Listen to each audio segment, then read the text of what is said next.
오늘로 이제 2026년 첫 주일 예배를 하나님께 드리게 되었습니다. 새로운 마음과 또 새로운 소망과 또 새로운 믿음의 결단으로 나오신 우리 성도님들, 하나님께서 날마다 우리에게 더해 주시는 은혜 속에 그 깊이를 더해가는 축복이 있으시기를 간절히 바랍니다. 예, 이제 연말과 또 연초를 맞이하면서 저한테 또 여러 가지 고민됐던 것 중에 하나가 표어를 정하는 것이었습니다. 12월 내내 고민을 했어요. 이렇게 2026년도 광영교회 표어를 무엇으로 해야 되는가라는 것을 우리 교역자들과 계속 이야기를 하면서 이것이 나을까 저것이 나을까 계속 고민이 된다 이러면서 이 말씀 보고 저 말씀 보면서 정말 한 달을 기도를 하면서 살핀 것 같습니다. 그러다가 몇 번을 바꿀까 하면서도 다시 되돌아오고 했던 것이 2026년 표어로 정한 부분입니다. 우리 앞에도 게시가 되어 있는데 한번 같이 읽어보도록 하겠습니다. 영어는 안 읽으셔도 됩니다. 네, 우리 2026 표어입니다. 예수 안에서 선한 일을 하는 교회. 네, 우리 교회가 그렇게 되기를 원합니다. 우리가 새해가 되면 우리가 새로운 각오를 하죠. 어떠한 한 해가 되면 좋겠다. 소망도 있습니다. 교회를 생각할 때도 성도님들을 생각할 때도 마찬가지입니다.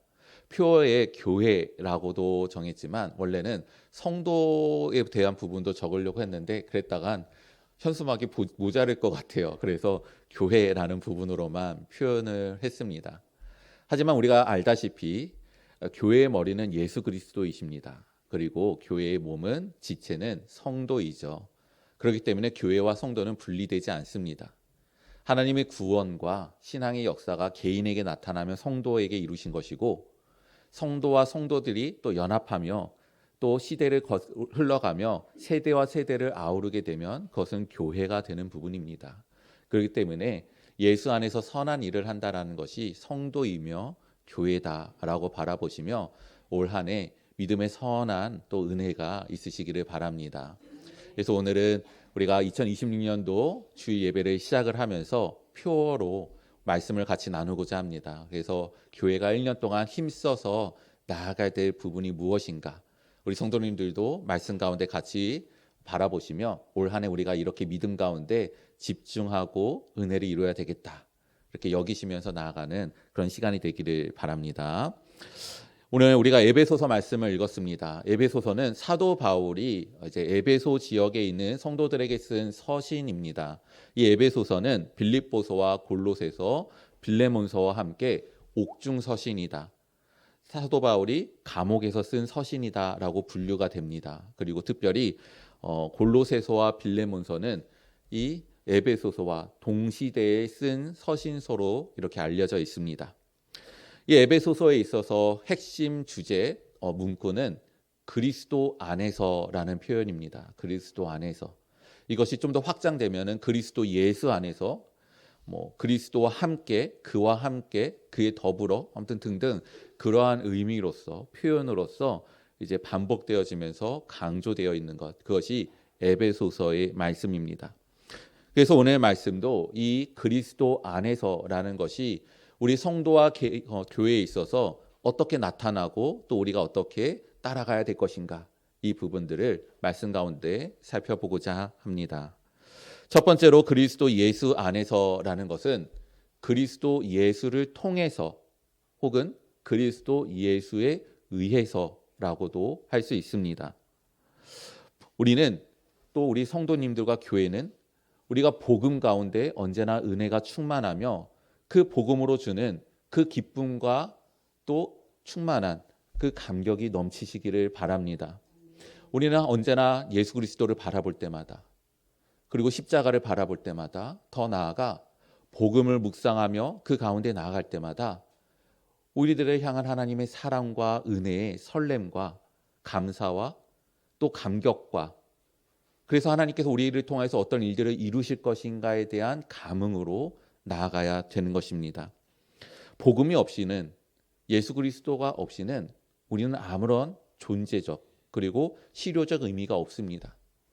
왜냐하면 성도는 예수 그리스도로 말미암아 구원을 받은 자이기 때문이죠. 또한 교회는 어떻습니까? 예수님께서 그래서 사람들이 나에 대해서 무엇이라고 하느냐? 그래서 너희는 나에 대해서 누구라 하느냐라고 했을 때 그 베드로의 대답으로 말미암아 주는 그리스도시요 살아계신 하나님의 아들이십니다라고 대답을 했을 때 그 고백 위에 내가 교회를 세우겠다라고 하신 그 예수님의 확증하신 말씀. 그렇기 때문에 복음, 그리스도 없이는 성도도 있을 수가 없고 교회도 있을 수 없는 것입니다. 따라서 성도와 교회에게 있어서 본질은 예수다, 그리고 복음, 그리스도다라는 부분들을 생각해 보게 됩니다. 교회에 대해서 어떻게 설명을 할까? 책을 보는데 이제 예화로 나타난 부분들을 읽은 적이 있습니다. 어떤 사람이 배를 타고 항해를 하다가 파선이 된 거예요. 그래서 물에 빠지게 되었습니다. 그래서 막 허우적거리면서 누가 나를 구해줄까 막 이렇게 소리 지르면서 이제 물에 빠져서 죽게 되고 있는데 마침 또 배 한 척이 지나가면서 그를 건지게 된 거예요. 그래서 그는 살아났습니다. 그래서 그가 이제부터는 내가 사는 것이 더하여서 사는 것이다. 그래서 내가 여기서 자꾸 배가 파손되고 자초되는데 내가 이곳에서 집을 짓고 거하면서 또 파손되면 이번엔 내가 가서 구해줘야 되겠다라는 개인적인 사명 가운데 그 은혜의 감사함 가운데 살아갑니다. 그것을 교회다라고 예화를 들어서 설명한 것을 본 적이 있습니다.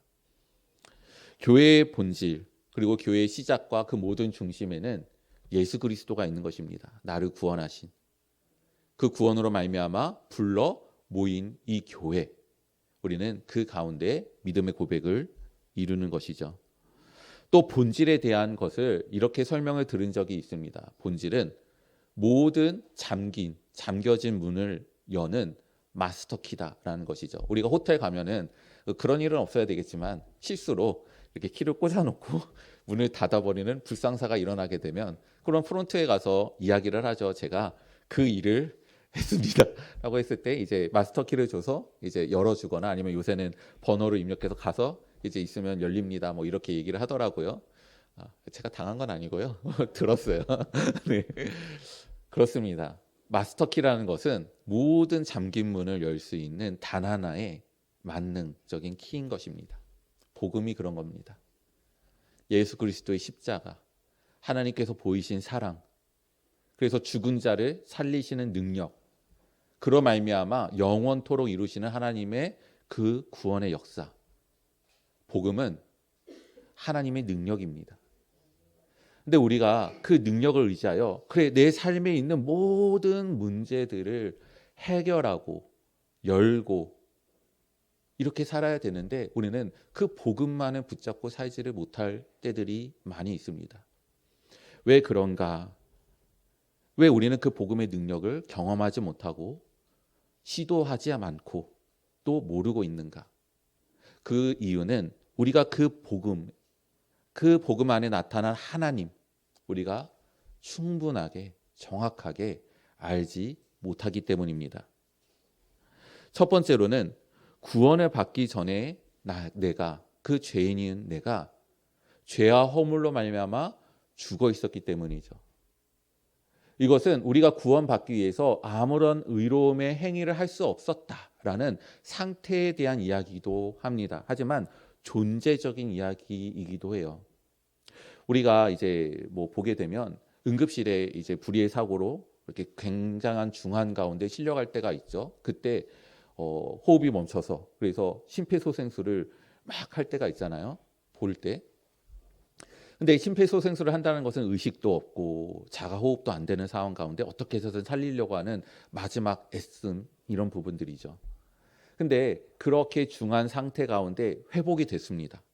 그래가지고 호흡을 다시 하게 되고 이젠 치료를 받아서 낫게 되는데 그러면 그 환자가 내가 호흡이 멎은 적이 있었어요? 그래서 어떻게 살리셨대요? 얼마나 세게, 얼마나 많이, 오랫동안, 간절하게 알 수가 없습니다. 왜냐하면 죽은 상태이기 때문이죠. 그러한 가운데 나한테 어떠한 일들이 일어났는지는 그 환자는 정확하게 알지 못하는 거죠. 우리가 죄와 허물로 말미암아 죽었다라고 했을 때 하나님께서 예수 그리스도를 통하여 그 십자가 가운데 우리에게 어떻게 죄를 사하여 주시고 죽은 자를 살리시고 어떻게 생명을 불어넣으시며 하나님의 자녀로 삼아 주셨는가, 그 영적인 변화와 전환과 능력이 우리는 알지를 못합니다. 왜냐하면 내가 죽었기 때문이에요. 그것을 자각할 수가 없기 때문입니다.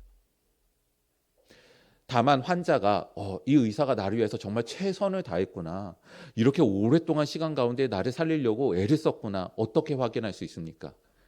병원에 요청해서 CCTV 보면 알 수 있겠죠.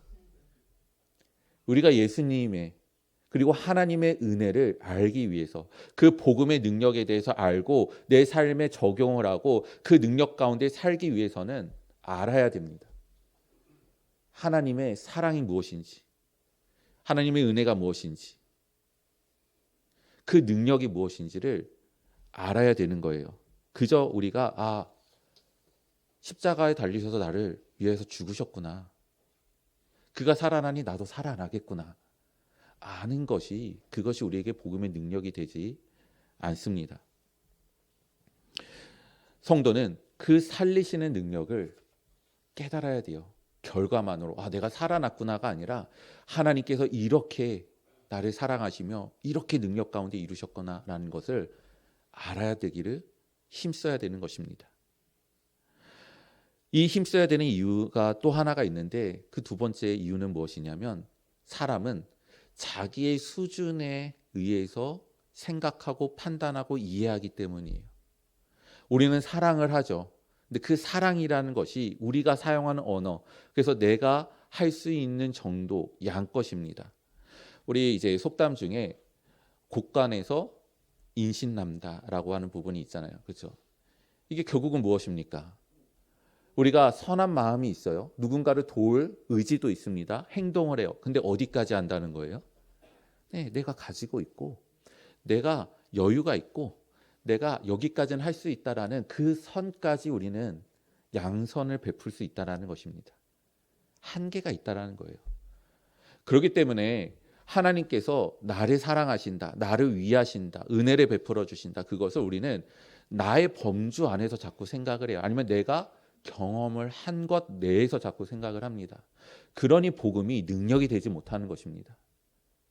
나의 능력, 나의 한계, 다른 사람이 행하는 것, 그 정도 선에서 내 삶이 부딪히고 있는데 복음도 똑같이 그러니 내가 굳이 복음을 의지할 필요도 없고 의지한다 한들 다를 바가 하나도 없는 것이죠. 그러니 우리들의 신앙과 삶 가운데 복음이 아무런 실효와 능력과 은혜도 없게 되는 것입니다.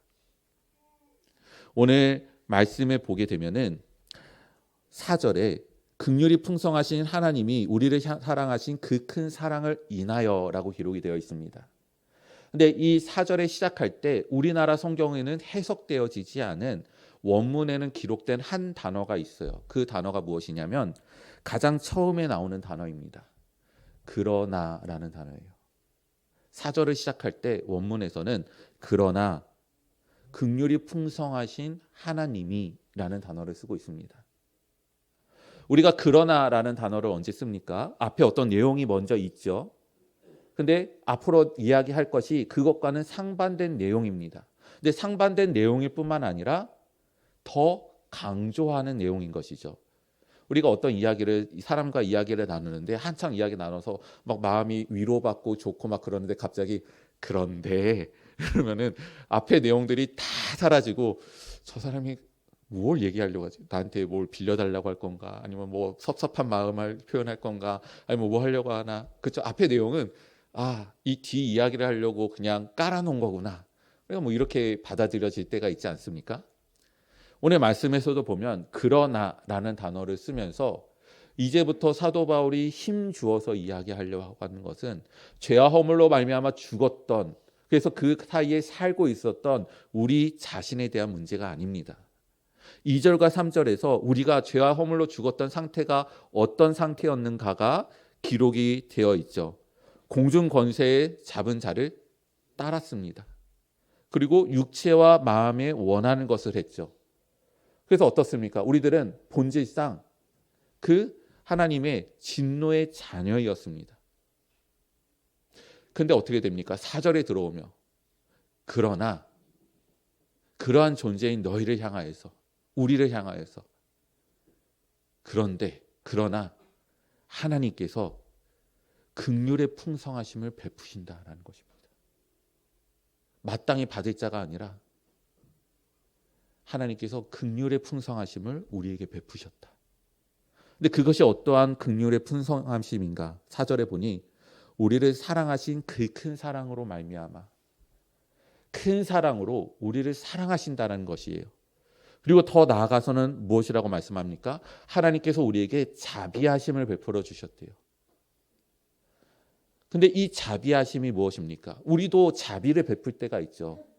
근데 그 자비가 언제까지입니까? 내 마음이 허락할 때까지예요. 내가 그 사람에 대해서 마음에 따뜻함이 있을 때까지 우리는 자비를 베풉니다. 근데 하나님의 자비는 그렇지 않아요. 오늘 말씀에서도 보면 하나님의 자비하심에 대해서 오늘 말씀을 하시는데, 그 자비하심이 그로 말미암아 우리를 그리스도와 함께 살리셨다. 그리고 일으키셨다. 그리고 앞으로 훗날에는 그 보좌에 앉히신다 라고 말씀을 하고 있습니다. 하나님의 자비하심은 과거에부터 이루어졌고 지금도 이루어지고 있고 앞으로도 이루어질 것. 근데 그것을 계속해서 이루고 있기 때문에 의미상으로는 현재 진행적으로 이루어지는 하나님의 자비하심의 사랑입니다. 근데 이미 그것이 확정되었기 때문에 오늘 사도 바울은 이것을 표현할 때 다 과거형으로 쓰고 있습니다. 살리셨다, 일으키셨다, 앉히셨다. 바뀌지 않는다는 것입니다. 이미 하나님께서 그렇게 작정하셨다. 이것은 변하지 않는다. 하나님의 자비는 바뀌지 않는 큰 사랑이고 그것이 하나님의 긍휼이다라고 사도 바울은 강조하고 있는 것이죠.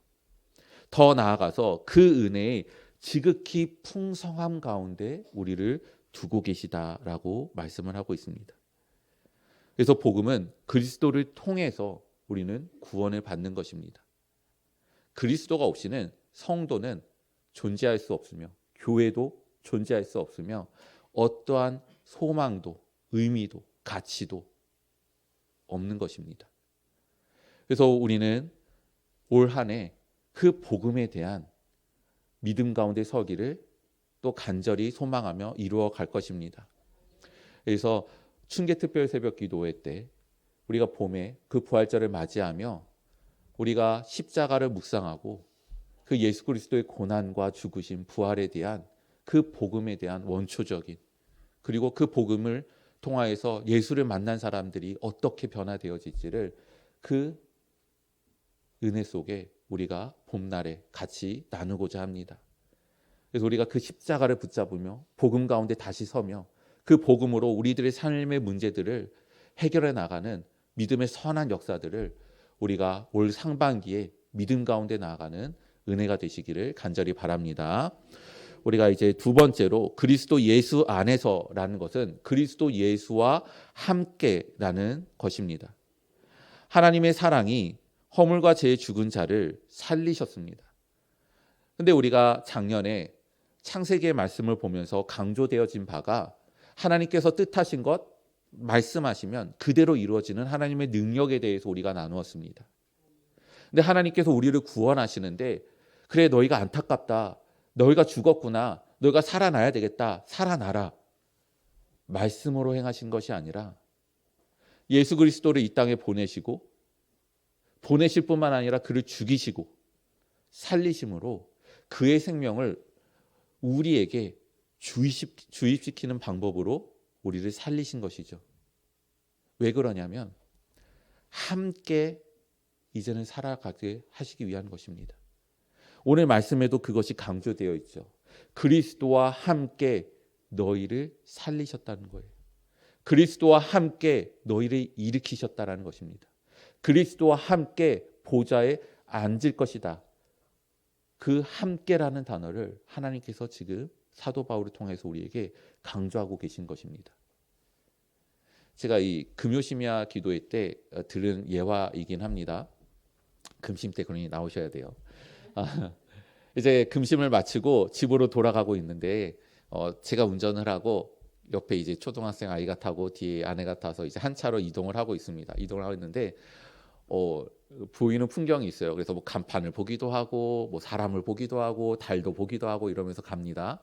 가는데 제가 저기에 뭐가 있다. 달이 저렇게 크네. 이렇게 해서 얘기를 했어요. 그랬는데 아들도 그렇고 아내도 그렇고 못 보는 거예요. 왜냐하면 이제 저쪽에서 보이고 있었기 때문에 제 관점에서 보이는 거였죠.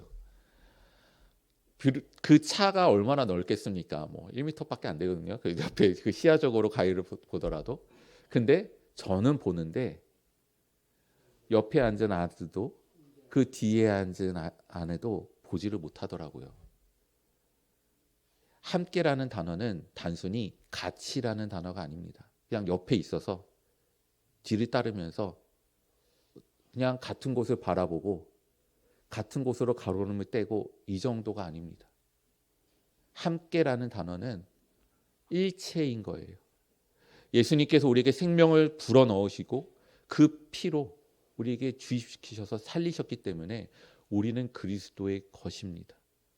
교회가 머리는 예수 그리스도, 몸은 성도, 그래서 한 몸을 일체를 이룬 것처럼 우리는 성도로서 교회로서 예수 그리스도와 함께 한 몸을 이루는 것입니다. 그것이 함께인 것입니다.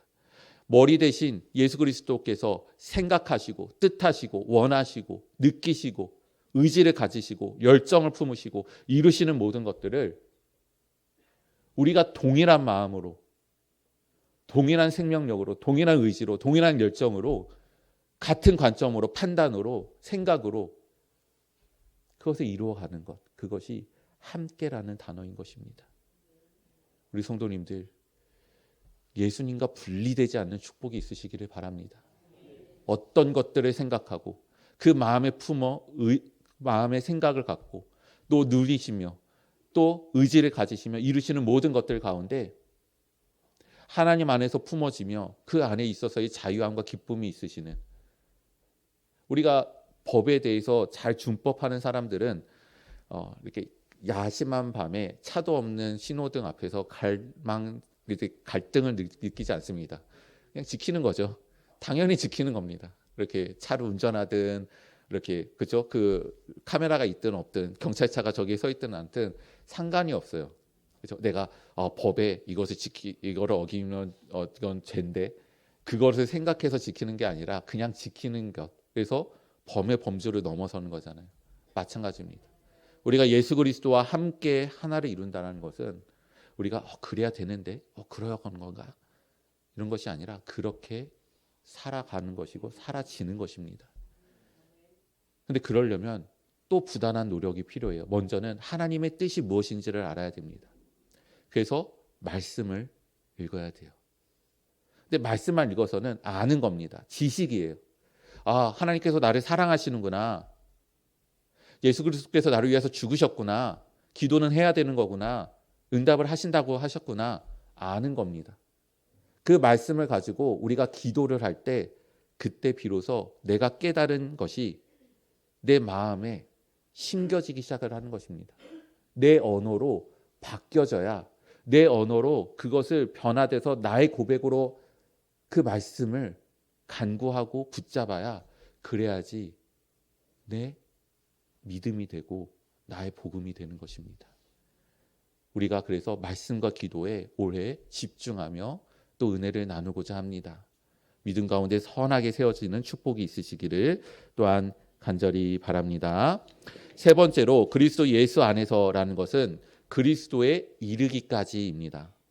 이 안에서라는 것은 어떻게 보면 범위이잖아요. 어떤 테두리가 있어서 그 안에 포함되어 있는 어떻게 보면은 범주입니다. 근데 에베소서 1장 마지막에 보면 충만이라는 단어가 써 있어요.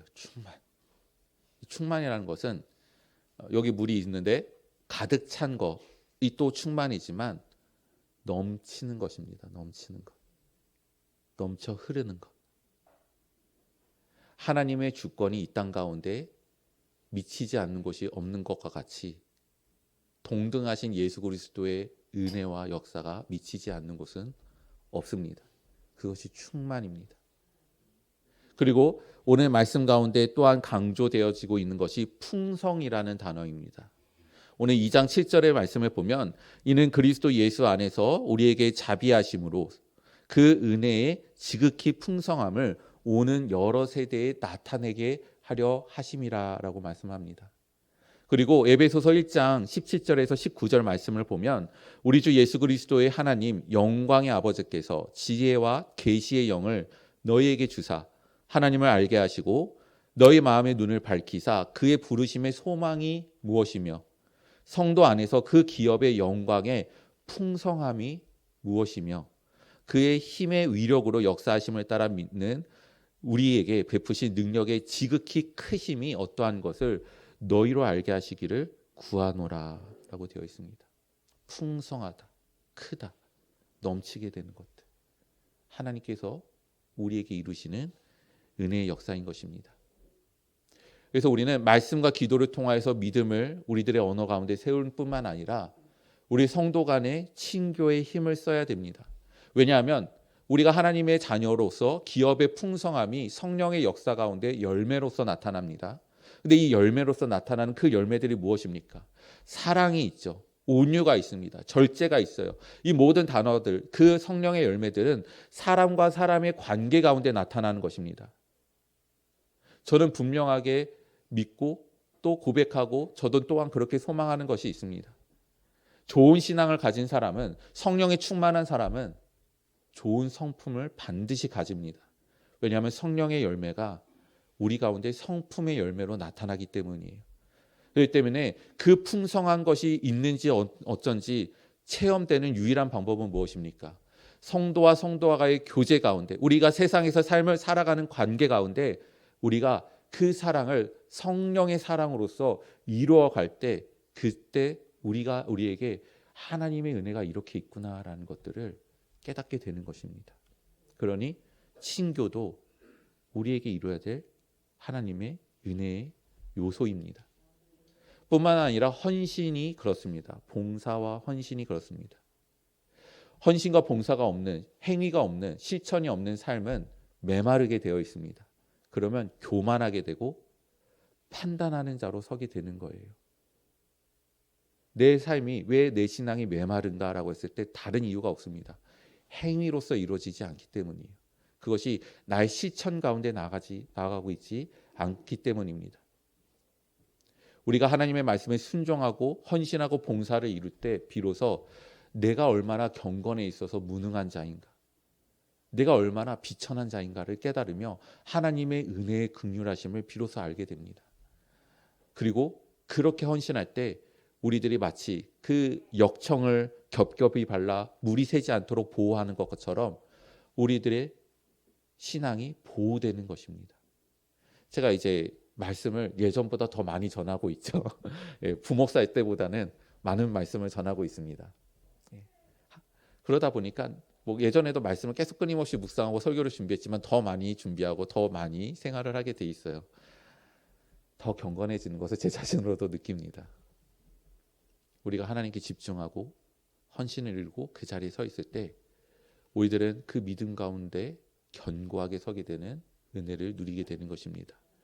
그리고 또한 전도와 선교가 우리에게 풍성한 은혜를 깨닫게 하는 하나님의 축복이 됩니다. 나의 언어로 표현하는 복음, 그로 말미암아 내게 다시 들려지는 나의 믿음의 고백 가운데 우리는 믿음의 선한 역사들을 이루게 되는 것입니다.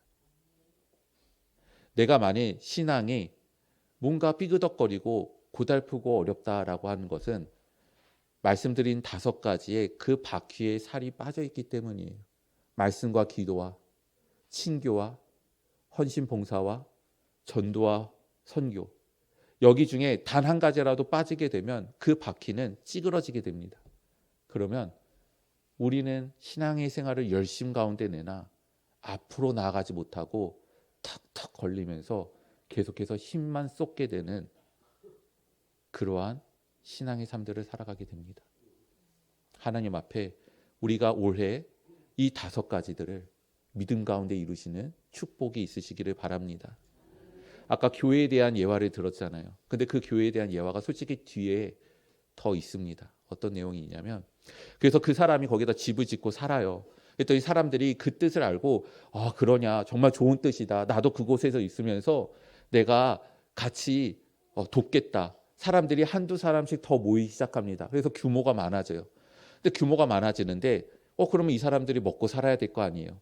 그러다 보니까 나는 요리를 잘해. 음식을 막 해요. 나는 이렇게 뭔가 잘 만들어. 막 고쳐요. 이러면서 그들 안에서 이렇게 음식도 나누고 즐거움도 보내고 시간도 보내면서 막 이렇게 유의를 보냅니다. 그렇게 그들이 만찬을 즐기고 막 이러고 있는데 근데 마침 그 바깥에서 거친 폭풍 가운데 배가 파선이 돼요. 근데 그들이 그 안에서 흥청망청 놀고 먹고 하느라 그 소리를 듣지 못하는 겁니다. 그것이 그 예화의 마지막입니다.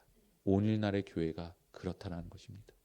행함을 잃은 교회, 세상을 섬기지 않는 교회, 그것이 바로 우리들의 본질에서 멀게 하는 그러한 것들이죠.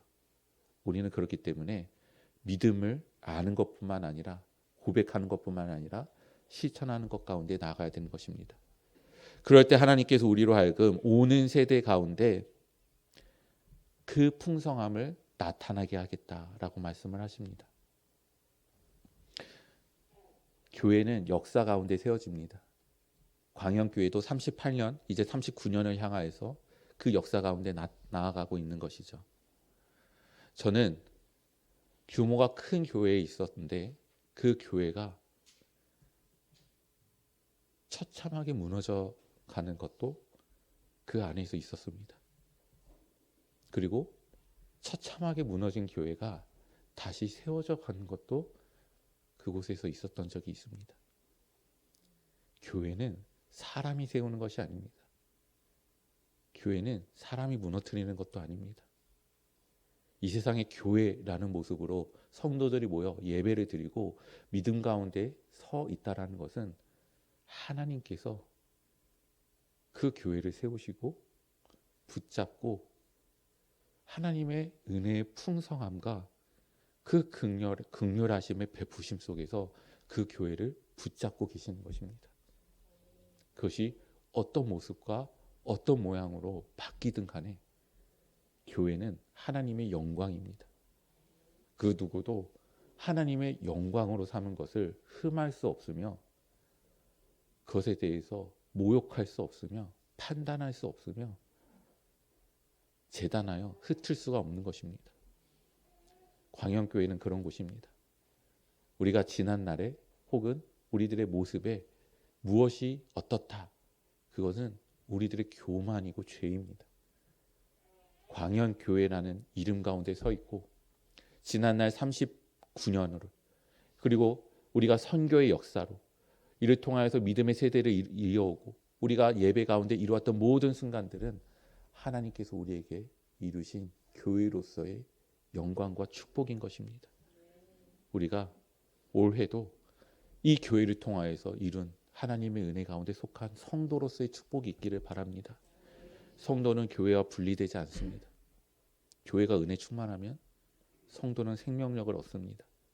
그것이 하나님의 질서이고 은혜의 법칙입니다. 우리가 교회 가운데 함께 있어 은혜를 이뤄가시는 우리 귀한 성도님들이 되시기를 주님의 이름으로 축원드립니다. 함께 기도하겠습니다.